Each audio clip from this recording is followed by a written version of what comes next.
জয়,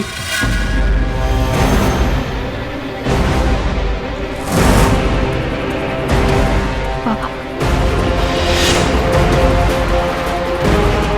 তুমি সিস্টারের সাথে কথা বলছো, সব ঠিক আছে তো? সূর্যকে এখনই এখানে আসতে হলো?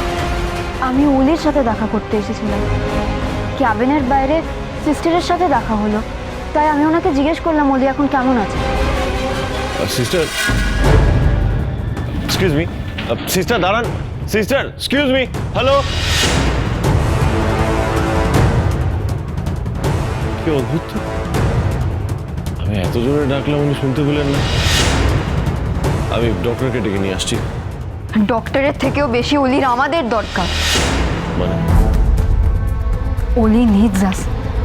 আমাদের কারোর অলির সাথে থাকা উচিত। আমি কি থাকতে পারি অলির সাথে?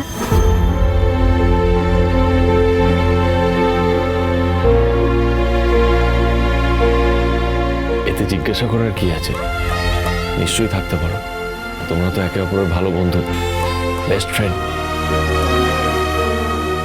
আর তুমি তোর বোনের মতো হও, নিশ্চয়ই থাকবে।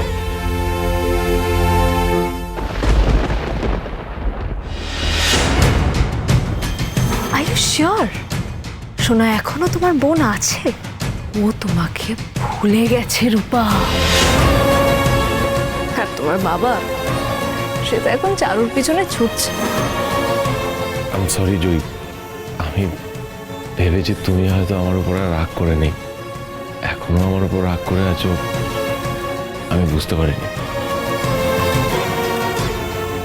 আচ্ছা, তুমি যদি আমাকে বলো তুমি কেন আমার উপর রাগ করে আছো, তাহলে আমার খুব সুবিধে হতো, মানে নিজেকে শুধরে নিতাম আর রেকটিফাই করতাম। কেন রেগে আছো একবার বলো না প্লিজ। জয়ী, আমার ভুলটা আমাকে একটু ধরিয়ে দেবে প্লিজ।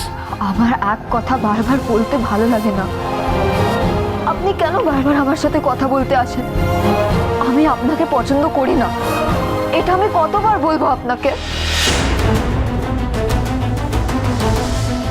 জয়ী, প্লিজ, আপনি আমাকে নিয়ে এত আবেগ দেখাবেন না। আমি তোমাকে আবার কষ্ট দিয়ে ফেললাম বাবা, আবারও।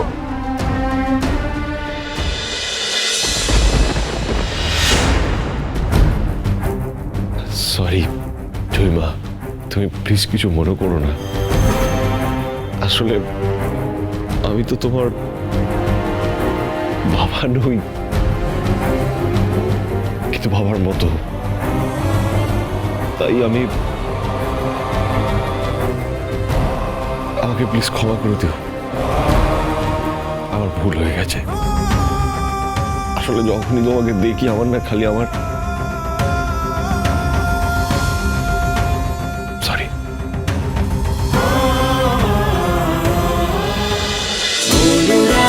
অনুরাগের ছোঁয়া সোম থেকে রবি প্রতিদিন রাত 9:30টায় স্টার জলসায় ও ডিজনি প্লাস হটস্টারে।